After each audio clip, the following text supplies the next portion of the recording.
नमस्कार। आज हम एक काफी दिलचस्प अदालती मामले पर बात करने वाले हैं और मामला जुड़ा है पति की तरफ से पत्नी को दिए जाने वाले गुजारा भत्ता, मतलब मेंटेनेंस। हाँ, ये मेंटेनेंस के केसेस काफी आते हैं कोर्ट्स में। बिल्कुल। तो मामला एक फल बेचने वाले पति का है। उन्हें फैमिली कोर्ट ने कहा था कि 7,000 रुपए महीना गुजारा भत्ता दें। 7,000 रुपए? हाँ, और हाईकोर्ट ने इस रकम को कहा कि आज के जमाने में बिल्कुल मामूली है। तो हुआ ये कि पति, जिनका नाम मोहम्मद सद्दाम हुसैन है, वो गए Patna high court. Family court के एक आदेश था अगस्त 2024 का, उसके खिलाफ। फैमिली कोर्ट ने कहा था कि अपनी पत्नी को 7,000 रुपए हर महीने दें, और वो भी पिछली तारीख से 20 सितंबर 2021 से। ओह, यानी एरियर्स भी देने थे। हाँ, जब से पत्नी ने अर्जी डाली थी। ठीक। अब पति का क्या कहना था? उनका कहना था कि वो तो ठेले पर फल बेचते हैं और महीने में मुश्किल से 3,000 रुपए कमा पाते हैं, तो ये 7,000 रुपए कैसे देंगे?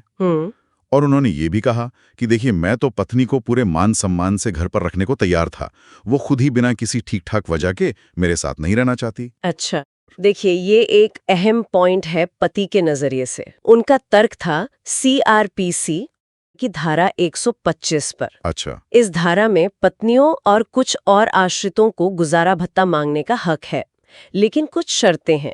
और इसी धारा का एक हिस्सा कहता है कि अगर पत्नी बिना किसी पर्याप्त कारण के पति से अलग रह रही है तो वो रखरखाव की हकदार नहीं होगी। तो पति यही कह रहे थे, समझ गया।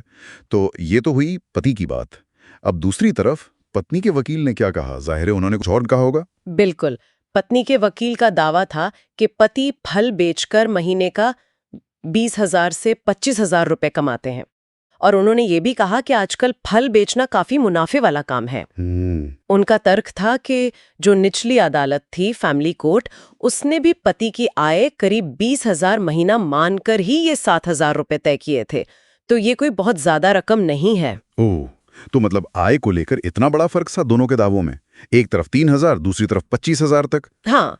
तो हाईकोर्ट ने फिर किस चीज को आधार माना? हाँ, यहीं पर मामला दिलचस्प हो जाता है।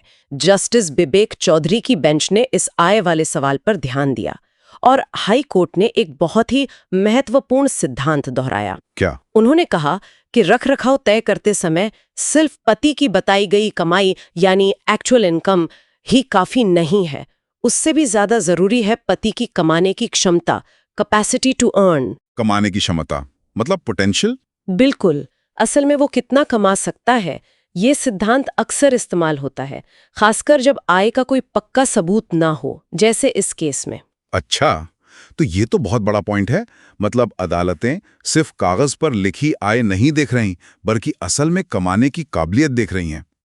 कोर्ट ने इस रकम पर बहुत साफ टिप्पणी की, कहा कि आज की महंगाई को देखते हुए 7,000 रुपए प्रति माह किसी एक व्यक्ति के गुजारे के लिए बिल्कुल मामूली रकम है, एब्सोल्युटली मीगर। बिल्कुल मामूली। जस्टिस चौधरी ने तो यहाँ तक कहा कि भाई, आजकल सिर्फ 2 वक्त का सामान्य सादा खाना खाने में ही महीने का 3,000 से ज्यादा लग जाता है। इसके अलावा कपड़े हैं, दवाइयाँ हैं, शायद किराया भी हो, और जिंदगी की दूसरी जरूरतें भी तो हैं। हाँ, बात तो सही है। 7,000 रुपए में आजकल गुजारा करना तो वाकई मुश्किल है। तो फिर कोर्ट का आखिरी फैसला क्या रहा? पति की 3,000 वाली बात मानी गई या नहीं?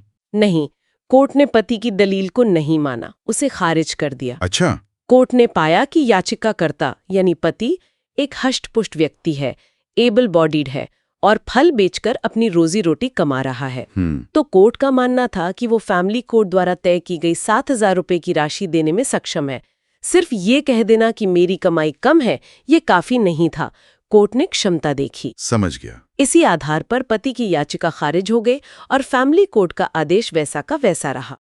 ये फैसला यही दिखाता है कि कानून के नियमों को जमीनी हकीकत से जोड़ना कितना जरूरी है, और बदलते आर्थिक माहौल को भी देखना पड़ता है। हाँ। खासकर जब मामला किसी के गुजारे जैसी बुनियादी जरूरत का हो। कानून सिर्फ किताबों में नहीं होता, है ना? सही बात है। और जाते जाते हमारे सुनने वालों के लिए एक सवाल या एक सोचने वाली बात छोड़ जाते हैं। हाँ।